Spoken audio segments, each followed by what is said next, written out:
What's up? How you doing? Here we are, beautiful day today. We're gonna have some steak. I have it seasoned, salt and pepper. That's it. You don't need all the other stuff. You don't need to disguise it. It's not lamb, so it tastes good on its own. Let's see what's going on here.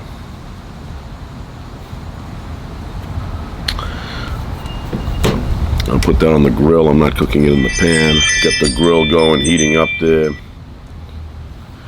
And gonna cook it in a minute. Went to start have a little bit of iced tea here. Plenty of ice. Went to Starbucks earlier. Got a cup of coffee. You pay like $5, $6, $7 for a cup of coffee at Starbucks. I remember when I was a kid, I would go in and, once in a blue moon get a coffee from Dunkin' Donuts.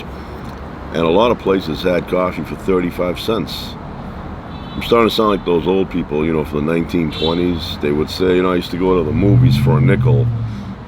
But, yeah, when I was a kid, you go to a restaurant and they would say, yeah, would you like some coffee? And you'd say, yeah, sure. And they bring you a little cup, 35 cents. I don't think they made any profit on coffee back then. And somebody decided, hey, you know what?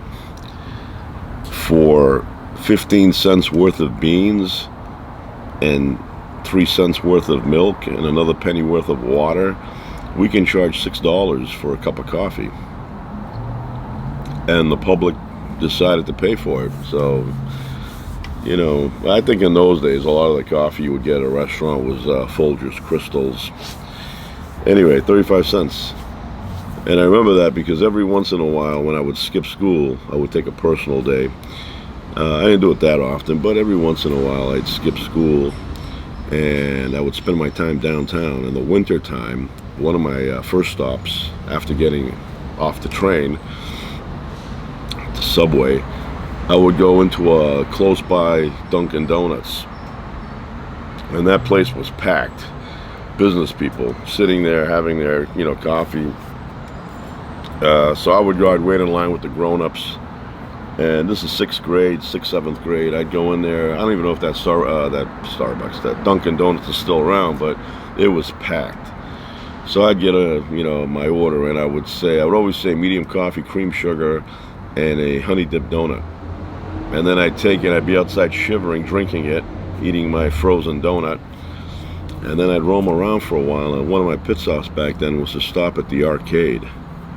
And then eventually, a lot of kids started doing that, skipping school and going to the arcade. So they passed a law that you had to be over the age of 18, I think, to be in an arcade during the day.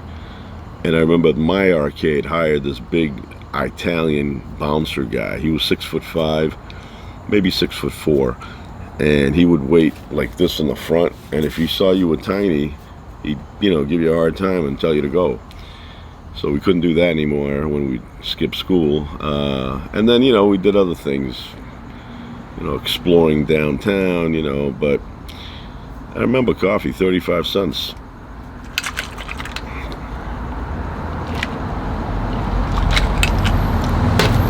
Just like when I was a kid, a pack of gum was 15 cents. 15 cents for a pack of gum. And then I remember it went up to 25, and then I remember it was a quarter. I was like, wow, this thing's getting out of control here. A quarter for a pack of gum. Now I think you pay like $16, I don't know.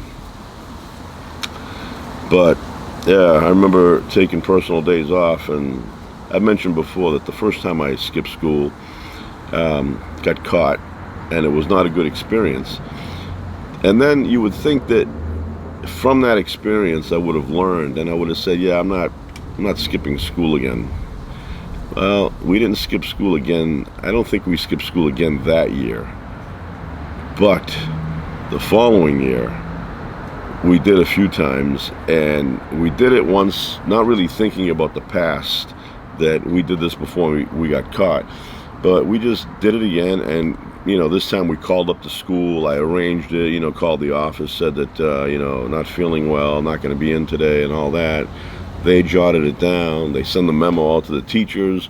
Nobody called home, and we got away with it. And I said, "Oh, okay, now we know how to do it." So,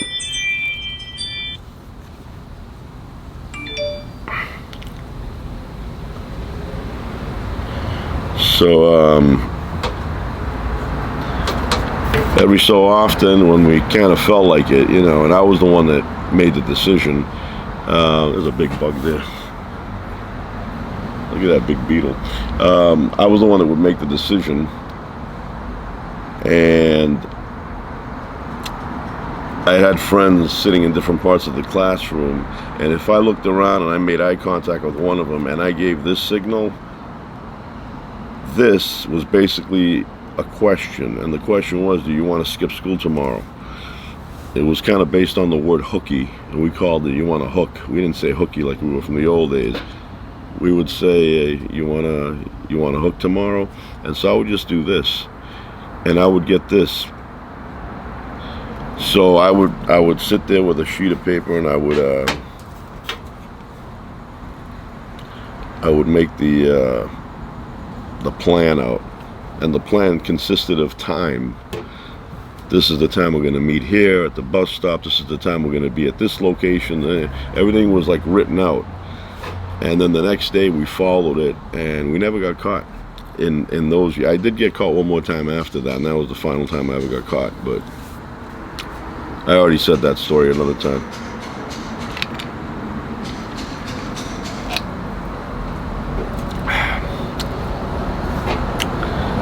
So anyway, now we're gonna cook this good-looking steak. Look at that. I'm gonna grill it though, so I have the grill going, and I'm gonna have a good little meal here. That's it.